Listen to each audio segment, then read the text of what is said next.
성경은 세상의 처음 시작과 그리고 세상의 마지막 날에 대해서 기록하고 있습니다. 처음 시작을 창세기서가 기록하고 있다면 마지막 때의 일에 대해서는 요한계시록이 기록하고 있습니다. 특히 이 마지막 때의 일에 대해서는 요한계시록뿐만이 아니라 구약성경 에스겔서와 다니엘서, 또 소선지서 가운데 나오는 스바냐와 스가랴서에서도 이 마지막 묵시의 내용들을 기록하고 있습니다.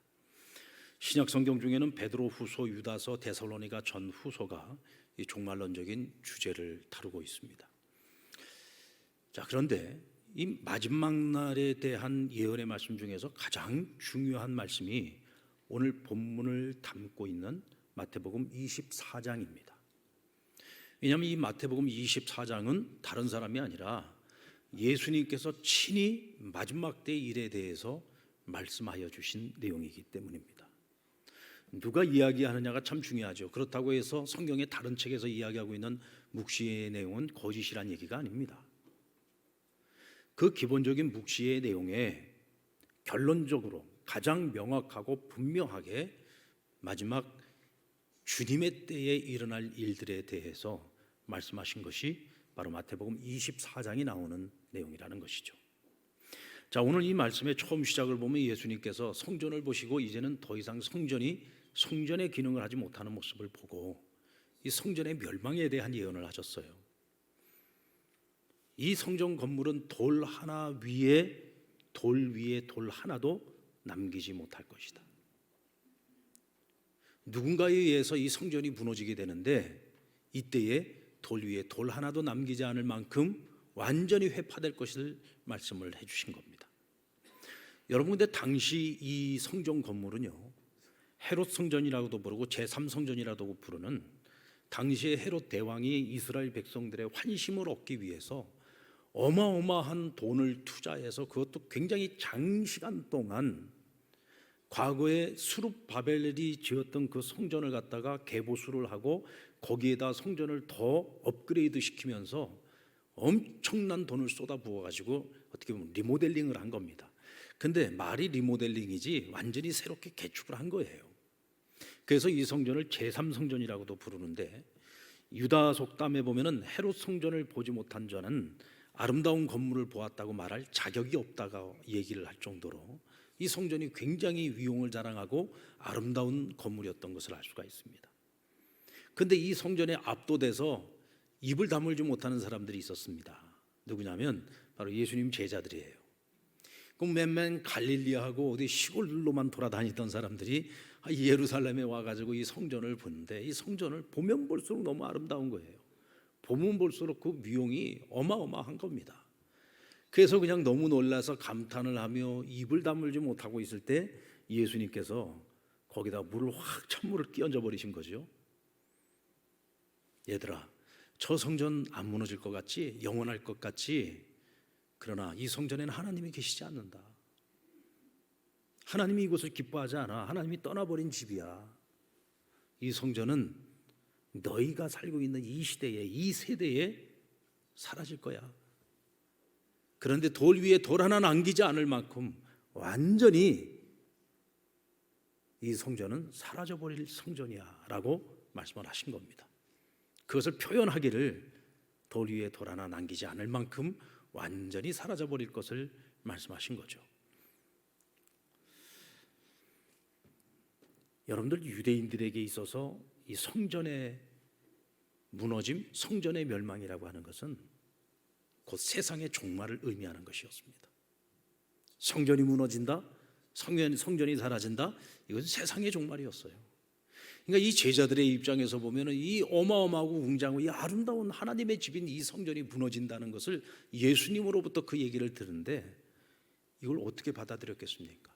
과연 믿을 수 있었겠습니까?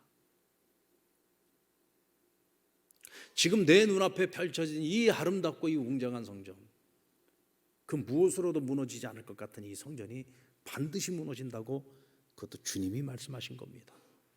그리고 유대인들이 받아들일 때에 성전의 무너짐, 성전의 멸망은 곧 세상의 멸망이란 말이죠. 이것이 유대의 멸망이든 아니면 세상의 종말이 되었든 모든 것이 사라지는 것을 의미하는 것입니다.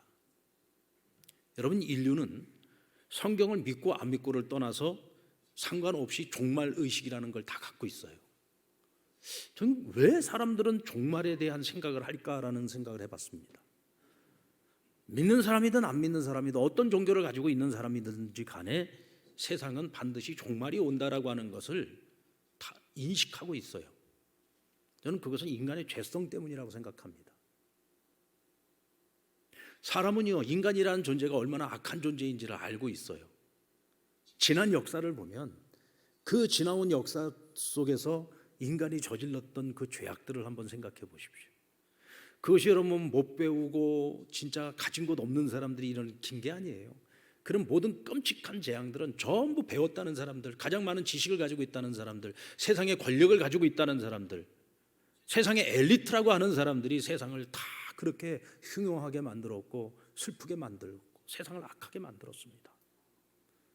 그래서 인간은 기본적으로 언젠가는 세상이 망할 수밖에 없겠구나라는 생각을 다 가지고 있는 거예요.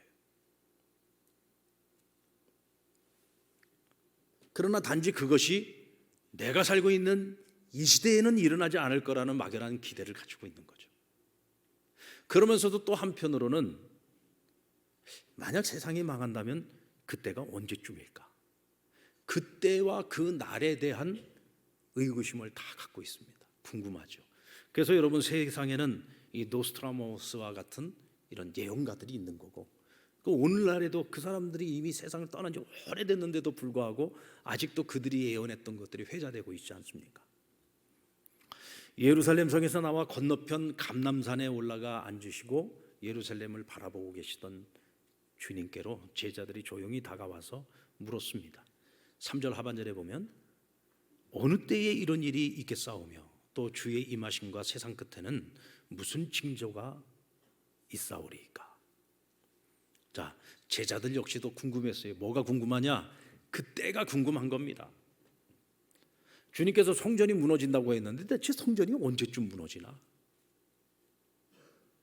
성전의 무너짐은 유대인들에게는 세상의 끝날이라는 의미가 있는데, 그러면 세상의 끝은 언제쯤 오는 것인가?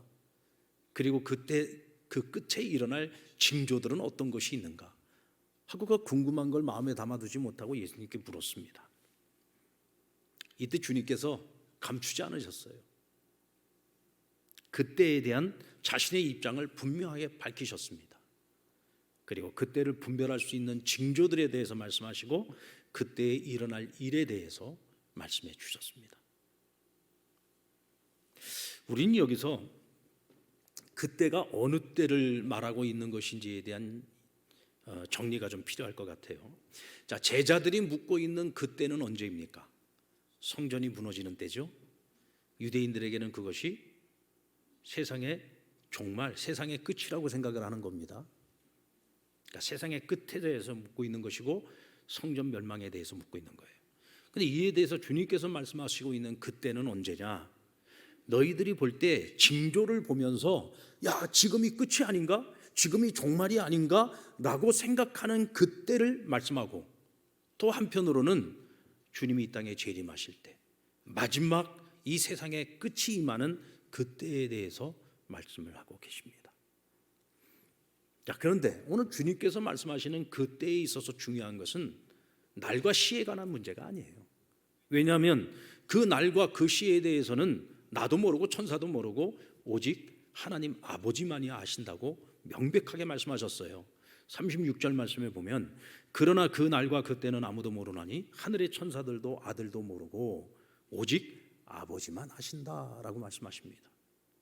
여러분, 근데 세상에 마지막 날이 몇 날 며칠일 것이다 라고 얘기하는 사람들이 있었어요, 없었어요? 있었습니다. 앞으로도 있을까요, 없을까요? 분명히 나타납니다. 근데 그게 진짜입니까, 가짜입니까? 가짜입니다. 왜요? 주님이 말씀하셨어요. 그 날과 그 시에 대해서는 오직 하나님 아버지만이 아신다. 주님도 모르신다는 거예요. 천사들도 모른다. 그 날은 오직 아버지만이 아신다고 말씀하셨습니다. 그런데도 많은 사람들이 그 날과 그 시를 이야기하는 자들을 따라요, 쫓아요. 그래서 오늘 이 세상에서의 현실을 부정하고 여기서의 삶은 아무 의미 없는 것이다, 모든 걸 다 정리하지 않습니까? 그리고 오로지 그날 그 날짜만을 바라보잖아요. 여러분, 기독교 신앙은 그런 거 아닙니다. 만약 내일 주님이 오신다고 해도 오늘의 현실을 부정하는 것이 기독교 신앙이 아니에요. 기독교 신앙은 내일이 마지막 그 끝날이라고 할지라도 오늘 우리의 사명을 다하고 오늘 내게 주어진 이 현실의 삶 속에서 최선을 다하고 성실하게 살아가는 것이 기독교 신앙입니다. 아멘. 그러나 중요한 것은 우리에게는 언제 몇 날 며칠이 중요한 것이 아니라 마지막 날에 있을 징조에 대해서 주님께서 말씀하신 그 징조들이 반드시 나타난다. 그리고 역사의 마지막 끝날은 반드시 찾아온다. 오늘 그것을 주님 말씀하고 계시고 우리는 그것을 믿어야 한다는 것입니다. 아멘입니까? 중요한 것은 그날 그 시대가 아니죠. 그때의 징조들이 반드시 나타나고 그날이 반드시 오는데 우린 그것을 어떻게 알 수 있느냐? 어떻게 그것을 믿을 수 있느냐? 그것은 이미와 아직 사이에서 이미 성취된 예언들을 통해서 우리는 그것을 확신할 수 있는 겁니다. 이미라고 하는 것은 뭐죠? 이미 이루어진 사건을 말하는 겁니다. 무엇이 이루어졌느냐? 성경이 말씀하고 있는 예언들 가운데에서 이미 이루어진 사건들이 있잖아요. 가장 대표적인 사건이 뭡니까? 구약 성경은 오실 메시아에 대해서 말씀하고 있어요. 구약 성경 39권 전체가 말하고 있는 주제는 오실 메시아를 말하고 있습니다. 인류를 구원할 수 있는 길이 열린다, 이것을 말씀하고 있어요. 그리고 말씀대로 예수님께서 이 땅에 오셨습니다. 그래서 오실 예수에 대한 예언은 오신 예수 그리스도를 통해서 이미 성취가 되었습니다. 그리고 남아있는 예언이 뭡니까? 마지막 날에 대한 예언인데 그 마지막 끝에 누가 오시죠? 예수님께서 이 땅에 다시 오신다고 했죠. 다시 오실 예수 그리스도, 재림 예수에 대한 약속입니다. 우리는 이미 약속된 메시아가 오신 메시아 예수 그리스도를 통해서 우리는 역사 속에서 확인했고, 이제 다시 오실 예수 그리스도는 이미 이루어진 역사적인 사건을 통해서 우리는 믿고 확신할 수 있는 것이죠. 자, 근데 오늘 본문에 예수님께서 말씀하신 이 종말의 징조에 관한, 그리고 마지막 날에 관한 이 말씀들 중에 너희는 이것을 보고 이것을 믿고 확신해야 된다라고 말씀을 하시는데, 제자들에게 무엇을 말씀하셨습니까? 성전 파괴의 날이 이 세대가 지나기 전에 일어난다. 우리가 잘 아는 것처럼 여러분 AD 70년에 그 웅장하고 아름답던 헤롯 성전은요, 로마에 의해서 무너지게 됩니다. 로마 군대의 끝까지 항거하던 유대인들과의 로마의 전쟁은 로마의 티투스 장군에 의해서 예루살렘이 함락을 당하고, 예루살렘 함락과 동시에 성전이 파괴되는데 주님의 예언대로 돌 위에 돌 하나 남지 않을 만큼 완전히 회파돼 버립니다. 완전히 사라져 버리는 거예요. 돌무더기만 남게 되는 거죠.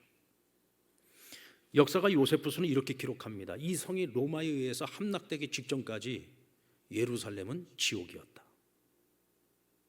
왜요? 수로를 다 차단시켜버리고 들어갈 수 있는 모든 물자 공급로를 다 차단시켰어요.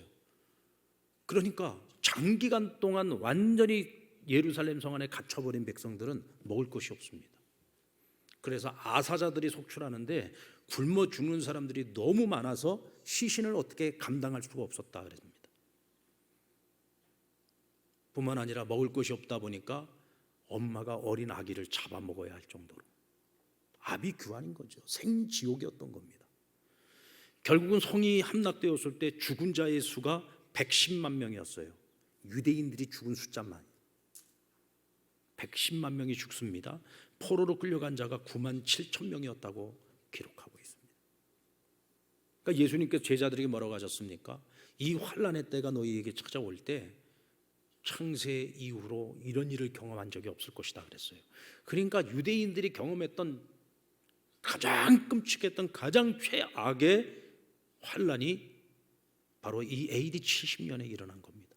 그러니까 주님께서는 그것을 내다보시면서 그 예루살렘 성을 바라보고 눈물을 흘리셨어요. 왜? 주님은 다 보고 계셨기 때문에. 28절 말씀에 보면 죽음에 있는 곳에는 독수리들이 모일 것이다 그랬습니다. 굉장히 상징적인 말씀인데 여기서 이 독수리라고 하는 것은 무엇을 의미하느냐면 로마 군대의 깃발이 뭐예요? 독수리 문장입니다. 다시 말하면 예루살렘 성이 완전히 멸망을 하고 성전이 완전히 다 회포되고 돌무더기 위에 무엇이 로마 군대의 상징이었던 독수리 깃발이 그곳에 꽂히고 그 깃발이 펄럭일 것을 주님께서 예언하신 것입니다. 그리고 그 예언은 그대로 성취되었습니다. 그럼 너희는 이것이 내가 말하고 있는 이 사건이 반드시 일어날 것을 너희가 무엇을 통해서 알 수 있느냐? 그 전에 있었던 역사적 사건을 통해서 알 수 있다는 거예요. 그것이 오늘 15절 16절에 나오는데 그러므로 너희가 선지자 다니엘이 말한 바 멸망이 가증한 것이 거룩한 것에 선 것을 보거든 그때 유대에 있는 자들은 산으로 도망할지어다 라고 말씀하십니다. 자, 오늘 여기서 다니엘이 말했던 멸망이 가증한 것이 거룩한 곳에 선다라고 하는 것을 역사적 사건 속에서 우리는 무엇으로 알 수 있습니까? 다니엘이 말했던 이 말씀이 어느 시대에 이루어졌죠? 그것은 BC 168년에 헬라 제국의 수리아 왕이었던 안티오코스 에피파네스에 의해서 예루살렘이 침공을 당하는데 함락을 당합니다. 성전은 그대로 놔뒀어요. 그러나 성전의 제단을 완전히 다 회파시켜버리고 그곳에다가 제우스 신상을 세우게 됩니다. 여러분, 하나님의 성전에다가 제우스의 신상을 세웠어요. 그리고 하나님의 성전에서 돼지를 잡아가지고 돼지 피를 가지고서 제단에서 제사를 드립니다. 하나님을 모욕한 거죠. 유대인들을 모욕한 겁니다. 이거보다 수치스러운 일이 없죠. 다니엘의 예언이 이 시대에 이루어졌었던 것입니다. 너희가 그때의 그 일을 기억하고 있지 않느냐? 그런데 그보다 더 끔찍한 일이 앞으로 너희 세대, 이 세대가 지나기 전에 일어날 것이다. 여러분, 제자들이 살아있던 그 시절에 그것을 경험한 겁니다. 자, 그렇다면 오늘 이때를 살아가고 있는 우리 그리스도인들은 마지막 날에 대한 이 예언에 대해서 어떤 자세를 가져야 될까요? 우리는 이미 지나온 역사 속에서 성경이 예언하고 있는 그 모든 예언들이 어떻게 성취되어졌는지, 오늘 예수님께서는 친절하게도 다니엘의 예언이 성취된 사건에 대해서도 상세하게 말씀을 해주셨고, 예루살렘 성전에 대해서도 상세하게 예언을 해주셨고, 우리는 이미 성경을 통해서 또 역사의 기록을 통해서 예루살렘이 어떻게 함락됐으며 성전이 어떻게 회파됐는지에 대해서 우리는 너무 잘 알고 있잖아요. 여러분, 성경은 진리입니다. 거부할 수 없는 진리예요. 그렇다면 이 마지막 때의 징조와 이 마지막 날에 대한 주님의 약속은 반드시 이루어진다는 것을 믿으시기 바랍니다. 자, 그러면 그 끝날이 오기까지 이미와 아직 사이를 살아가고 있는 이 시대에 어떤 종말의 징조들이 나타날까요? 자, 오늘 주님께서 24장에서 말하고 있는 그 징조들을 보면은 나라와 나라 사이에, 민족과 민족 사이에 난리가 일어난다 그랬어요. 이 난리가 일어난다는 얘기는 전쟁이 일어난다는 얘기죠. 또 곳곳에 기근과 진이 일어난다고 했습니다. 여러분, 이것은 예수님 시대 그 이전부터 거슬러 올라가도 인류의 역사는 전쟁의 역사라고 할 수 있어요. 수없이 많은 기근과 지진들이 이미 그 전에도 있었습니다. 근데 주님께서 말씀하시는 이 종말의 징조로서의 이 전쟁과 이 기근, 지진, 이런 것들은 대체 무엇을 의미하는 것일까? 여러분, 국지적으로 일어나는 전쟁이 아니라 주님께서 말씀하시는 이 전쟁은 세계 전쟁을 말하는 거겠죠. 이미 여러분, 인류의 역사는 두 번의 큰 세계 대전을 경험하지 않았습니까? 1914년의 1차 세계대전, 1939년에 일어난 2차 세계대전을 통해서 수천만 명의 사람들이 죽었습니다. 여러분, 전쟁이 지나가고 난 그 뒤는 어떤 역사가 있어요? 생명을 잃어버리고 인간이 쌓아올린 모든 것들이 다 무너지고 무엇보다도 희망이 무너져 버립니다. 지금 우크라이나 전쟁도 한번 보십시오. 그냥 전쟁 그 자체는요, 이 세상에서 인간이 경험할 수 있는 생지옥이에요. 살아있는 지옥입니다. 살아서 경험하는 지옥이 전쟁이에요. 전쟁에서는요, 인권 이런 거 없습니다. 그냥 죽고 죽이는 것만 있어요. 모든 걸 다 파괴해버리죠. 지금 우크라이나 전쟁이 한참 중에 있는 도시들을 보십시오. 완전 폐허입니다. 거기 예전에는 사람들이 가정을 이루고 따뜻하게 웃고 웃으며 즐겁고 행복하게 살았던 곳이에요. 근데 거기는 이제 사람들도 다 떠나버리고 죽고 죽이는 전쟁만 있어요. 건물은 다 파괴되고 모든 재산은 다 사라졌습니다.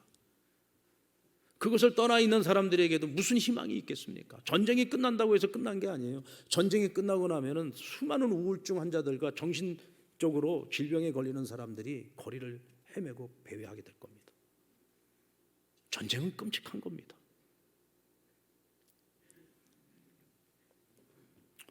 푸틴은 계속해서 3차 세계대전을 이야기하고 있고 핵 사용을 이야기하고 있잖아요. 미국 보고 까불지 말라고 하지 않습니까? 유럽 보고 까불지 말라고 말합니다. 우리 더 이상 갈 데가 없으면 우리는 그때는 핵무기 사용할 거야 라고 얘기를 하고 있습니다. 만약에 3차 세계대전이 일어나면 어떻게 될까요? 인류는 공멸할 수밖에 없죠. 그때는 망하는 겁니다. 1차 세계대전, 2차 세계대전 재래식 무기를 갖고 싸웠다면 3차 세계대전은 다릅니다. 차원이 달라요. 이 살상 무기의 수준이 다릅니다. 비금과 지진이 일어날 것이라고 했죠. 지금까지 우리는 경험해보지 못했던 지진을 경험하고 있고 기근을 경험하고 있습니다. 인류 스스로가 자초한 생태계와 오존층 파괴로 인해서 기후재앙이 어느 시보다도 종말 시계를 가속화시키고 있잖아요. 식량 위기, 여러분들 우리 지금 잘 먹고 잘 살지만 세계 곳곳에서 지금 지구 반대편에서는요 수많은 아사자들이 나오고 있습니다. 먹지 못해서 죽고 있어요. 물이 없어서 죽고 있습니다. 사람들이. 그런 일들이 지금 전 세계 가운데서 점점 더 늘어나고 있고 점점 많아지고 있죠. 지금 이 위기를 해결하기 위한 노력을 지금 인류가 함께 하지 않으면 인류는 자멸의 길을 갈 수밖에 없습니다. 이 얘기는 여러분 제가 하는 얘기도 아니에요. 이 얘기는 과학자들이 하고 있는 얘기입니다. 지구온난화로 바다의 해수면이 점점 높아지다 보면은 이제는 사람들이 살고 있는 도시가 물에 잠기게 되는 거예요. 이제 그런 시대가 이제 곧 다가온다는 겁니다. 설마 했던 일들이 지금 우리 시대에 일어나고 있지 않습니까? 지금도 우리는 설마 하고 있지만 앞으로 우리 다음 세대에 일어나게 될 겁니다. 어쩌면 여러분 지금 현재 여기에 있는 우리들은요 어떻게 하면 좀 잘만 하면 잘 넘길 수 있을지 모르겠어요. 그런데 우리 지금 다음 세대 아이들, 지금 이제 태어난 아이들을 보십시오. 저도 요즘 우리 손녀딸을 이렇게 보고 있으면 얘가 앞으로 살아가야 될 세상은 어떤 세상일까 생각을 하면은요 진짜 우리가 잘해야 되는데, 지금 우리 할아버지 할머니들 세대가 잘해야 되는데, 우리 자녀들 세대가 진짜 잘해야 되는데, 그래야지 얘네들이 살아갈 세상은 어떤 세상이 될까 생각하면 정말 마음이 편치 않습니다.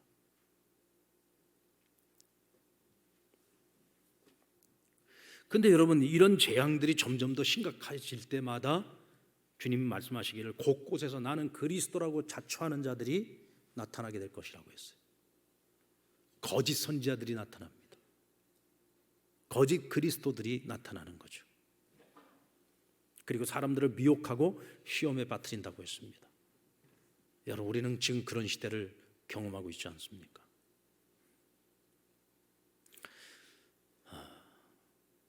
여러분들 마지막 시대에 대환란이 온다고 했는데 저는 지금 이 시대가 대환란이라는 생각이 듭니다. 세상의 악한 정권이나 악한 권력에 의해서 예수를 믿는다는 이유 때문에 오늘도 세계 곳곳에는 수많은 그리스도인들이 죽고 있습니다. 순교를 당하고 있습니다. 우린 지금 이렇게 편하게 예수를 잘 믿을 수 있는 환경 속에 있지만 세계 곳곳에서는 지금도 신앙을 지키기 위해서 목숨을 잃고 있는 사람들이 많습니다. 지금 여러분 38선 이북에 있는 저 북녘 땅만 하더라도 지하교회 성도들이 벌써 여러분 전쟁 끝나고 70년이 지났습니다. 지금까지 숨죽이며 그 신앙을 지키고 있는 그리스도인들이 발각돼서 수용소에 가든지 아니면 처참하게 죽임을 당하든지.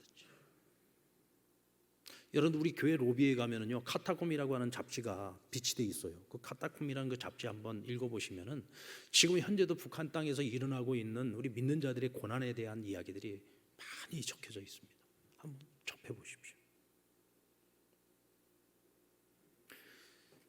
저는 이 넷플릭스에서 나는 신이다라고 하는 이 다큐멘터리를 통해서 지금 우리 사회가 이단에 대한 경각심이 지금 이제 새롭게 일어나고 있다는 거 좀 굉장히 감사한 일이라고 생각합니다.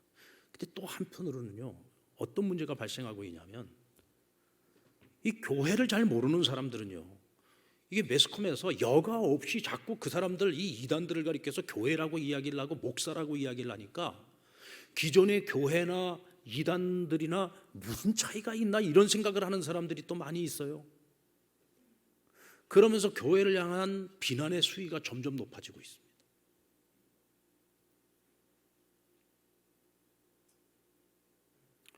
저희 교회 부목사님 중에 한 분이 저한테 그런 얘기를 하더라고요. 목사님, 걱정입니다. 뭐가 걱정이냐? 아이들이 학교 가서 목사 자녀라고 애들한테 놀림당하고 애들한테 왕따당하고 괴롭힘 당할까 봐 걱정이 된다는 거예요. 어른들도 이 구분을 못하는데 애들은 오죽하겠습니까? 지금 우리 사회의 영적인 분위기가 그래요. 여러분들, 권력을 쥐고 있는 이 권력도 여러 가지 성격의 권력이 있습니다. 오늘 이 시대의 가장 무서운 권력은요, 미디어 권력입니다. 미디어 권력이에요. 이 미디어 권력만큼 무서운 게 없어요. 정치 권력도요, 미디어 권력의 눈치를 봐야 되는 시대가 되었습니다. 근데 이 세상의 미디어 권력이 점점 더 교회의 이미지를 시키고 점점 더 아주 악한 이미지를 만들어가고 있어요, 교회에 대해서. 그러니까 모르는 사람들은 그 이미지에 그냥 그대로 다 빨려들고 마는 겁니다. 그러니까 구분을 못해요. 다 악한 것으로 보고 다 나쁜 것으로 보고. 그래서 여러분, 어쩌면 우리는 직장에서나 학교에서나 일터에서나 심지어는 가정 안에서도 믿지 않는 배우자에게 내가 기독교 신앙을 가지고 있다는 것 때문에 많은 어려움을 겪을 수도 있어요. 학교에서 우리 아이들이 어려움을 겪을 수도 있고, 여러분들이 직장에서 사회생활을 하면서 이웃과의 관계 속에서도 어쩌면 그런 어려움들을 앞으로 겪게 될지 모릅니다. 여러분, 이미와 아직 사이에서 우리는 이미 주님께서 말씀하셨던 그 수많은 징조들을 지금 우리 시대에 보고 있고 우리가 피부로 경험하고 있습니다. 자, 그러면 그 때를 향해서 살고 있는 우리에게 지금 이 때를 우리는 어떻게 살아가야 할 것인가라고 하는 숙제가 남게 되겠죠. 우리 이제 어떻게 살아가야 됩니까? 주님께서 무화과 나무의 비유를 배우라고 말씀하십니다. 가지가 연하고 잎사귀를 내면 여름이 가까운 줄 아는 것처럼, 여러분, 우리는 벚꽃이 피면 봄이 왔구나 하고 알잖아요, 그렇죠? 징조를 보라는 거예요. 그리고 그때를 분별하라는 것입니다. 그리고 그때에 너희는 어떤 마음을 가지고 이 때를 살아가야 될 것인지를 결단해야 된다는 것이죠. 여러분, 마지막 때의 징조들이 보일 때 우리는 그것을 끝이라고 생각하시면 안 됩니다. 끝이 아니라 오히려 시작이라고 생각해야 합니다. 특별히 끝을 주장하는 사람들의 특징이 있어요. 현실 부정입니다. 끝을 이야기하고 날짜를 이야기하면서 그들은 현실을 부정하게 하면서 자신들이 지금 현실에서 가지고 있는 모든 것들을 다 포기하게 만들고 그것을 교주에게 다 갖다 바치게 만들죠. 끝이라고 이야기를 하고 있으면 자기도 끝의 인생을 살아야 되는데 자기는 끝의 인생을 안 살아요. 자기는 누릴 거 다 누리고 재산 축적 다 하고, 그리고 신도들은 현실을 부정하게 만들잖아요. 가짜죠. 근데 사람들이 거기에 넘어간단 말이죠. 그래서 여러분, 끝을 강조하는 것은 가짜입니다. 우리는 끝을 볼 때 이 끝이 시작이라는 생각을 가져야 됩니다. 왜냐하면 시작이라는 생각을 할 때 우리는 사명을 생각하죠. 우리는 현실을 부정하는 사람들이 아닙니다. 지금 오늘 이 하루를 살아갈 때 우리는 종말신앙을 가지고 이 하루를 내가 하나님 앞에서 어떻게 살 것인가, 내게 주어진 이 사명을 어떻게 감당할 것인가를 고민하면서 살아가야 되는 겁니다. 이것이 오늘 이 시대를 살아가는 우리 그리스도인들의 사명이고, 만에 하나 지금 이제 우리가 살고 있는 이 시대 속에서 대환란이 찾아와서 이 신앙을 지키기 위해서는 내 목숨도 내놔야지 되는 그런 순간들이 우리 앞에 찾아왔을 때, 끝까지 견디는 자들만이 천국 잔치에 참여할 수 있습니다. 하나님 나라를 얻을 수 있고 끝까지 내게 주어진 구원을 지켜낼 수 있는 겁니다. 여러분, 우리 모두가 끝까지 견디고 지켜내는 자들이 되기를 주의 이름으로 축원합니다. 근데 감사한 건 주님께서 그 환난의 날을 감하시겠다고 약속하셨어요. 그 환난의 날을 감하신다는 얘기는 뭐냐면 그 대환난의 그 시기, 그 기간을 줄이신다는 겁니다. 왜? 이게 너무 길어지면 인간의 육체를 가지고 있는 자들이 끝까지 믿음을 지켜내는 일이 쉽지 않다는 것을 아시기 때문이죠. 그래서 우리가 견딜 수 있을 만큼만 환난의 날을 감하시겠다고 말씀하십니다. 저는 그래서 하나님께서 반드시 복음 통일을 이룰 거라고 저는 확신합니다. 왜냐하면 벌써 70년 지났어요. 모르겠어요. 주님이 감하신다는 게 대체 어느 정도의 기간일지는 모르지만 우리가 볼 때는 이미 한계에 다다랐다고 저는 생각합니다. 벌써 북녘에 있던 1세대 신앙인들은 거의 다 세상을 떠나지 않았겠습니까? 그렇다면 고난의 행군을 통해서 믿음을 갖게 되고 다시 북한에 들어간 많은 북한의 기독교인들, 그들은 지금도 생명을 걸고 믿음을 지키고 복음을 전하고 있을 겁니다. 그렇다면 그들에게 찾아온 그 환난의 날을 분명 주님께서 감하시기 위해 우리가 살고 있는 이 시대에 하나님께서 통일을 가져오지 않을까. 그리고 그 통일은 평화 통일, 전쟁을 통한 통일이 아니라 반드시 평화 통일을 하나님께서 이루실 거라고 저는 믿습니다. 또 기대하는 겁니다. 여러분, 우리가 함께 깨어 있어야 됩니다. 42절 말씀에 보면 그러므로 깨어 있으라. 어느 날에 주가 임할는지 너희가 알지 못함이라. 주님이 다시 오시는 그날, 끝날 그때는 도적과 같이 임합니다. 근데 도적과 같이 임하시는 주님, 신부를 맞이하기 위해서 오시는 신랑 되신 예수님이 오실 때 여러분, 10처녀의 비유 기억나시죠? 5처녀는 함께 깨어서 기름을 준비하여 신랑이 올 때 가서 마중을 하고 함께 혼인잔치에 들어가지 않습니까? 그러나 5명의 처녀는 잠들었습니다. 기름을 준비하지 못했습니다. 결국은 신랑을 맞이하지 못했고 천국잔치에 들어가지 못했습니다. 여러분, 홀로 깨어있는 것은 어려워요. 혼자 깨어있는 것은 어렵습니다. 그래서 하나님께서 교회라는 공동체를 이루게 하시고 이 공동체 안에서 성도들이 함께 깨어있을 수 있게 해주신 거예요. 할렐루야. 자, 그러면 우리 상남교회 이 공동체는 과연 잠들어 있는 5처녀에 속한 교회입니까? 아니면 깨어있는 5처녀의 그 공동체에 속한 교회입니까? 바라기는 우리 상남교회 이 공동체가 건강한 공동체, 영적으로 깨어있는 공동체가 되어서 우리 상남 공동체에 있는 성도들은 단 한 사람도 빠짐없이 끝까지 견뎌내고 주님을 맞이할 수 있는 그런 성도들이 되기를 주의 이름으로 축원합니다. 여러분들 주보 맨 앞에 면을 보시면은 여기 오늘 본문의 이미지가 나와 있어요. 절벽이 있고 위에 있는 사람, 아래에 있는 사람, 위에 있는 사람이 붙잡아서 지금 잡아당겨주고 있죠. 여기에는 함께라는 의미가 있습니다. 함께, 우리가 함께 깨어서 함께 이 마지막 때를 살아가면 이길 수 있습니다. 어떤 분한테 제가 이 이미지를 보여주면서 뭐가 보이냐 그랬더니 위에 있는 사람이 밑에 있는 사람을 벼랑 끝으로 떨어뜨리는 것처럼 보인대. 야, 이게 아무리 봐도 나는 이게 잡아 당겨주는 모습이지 이거 떨어뜨리는 모습은 아닌 것 같은데, 참 근데 그 사람 마음에 문제가 있구나라는 생각이 들어요. 이게 어떻게 이게 떨어뜨리는 모습입니까? 그런데 여러분, 교회, 우리 신앙 공동체가 건강하지 못하면 정말 이분 말대로 우리가 함께 사는 공동체가 아니라 함께 떨어져 벼랑 끝으로 떨어지는 공동체가 될 수도 있겠구나라는 생각이 들었습니다. 여러분, 우리가 함께 올라오지 못하는 사람은 붙잡아서 끌어당겨주고 뒤에서 밀어주고, 옆에서 조는 사람이 있으면 졸든지 말든지 내버려 두지 말고 좀 옆에 옆구리라도 콕 찔러가지고 좀 정신 차리고 좀 정신 차리고 깨어서 들으라고. 그렇게 서로가 옆에서 도와줘야 우리가 끝까지 함께 갈 수 있지 않겠습니까? 여러분, 서로에게 그렇게 좋은 성도, 함께하는 우리 신앙 공동체가 되기를 주님의 이름으로 축원합니다.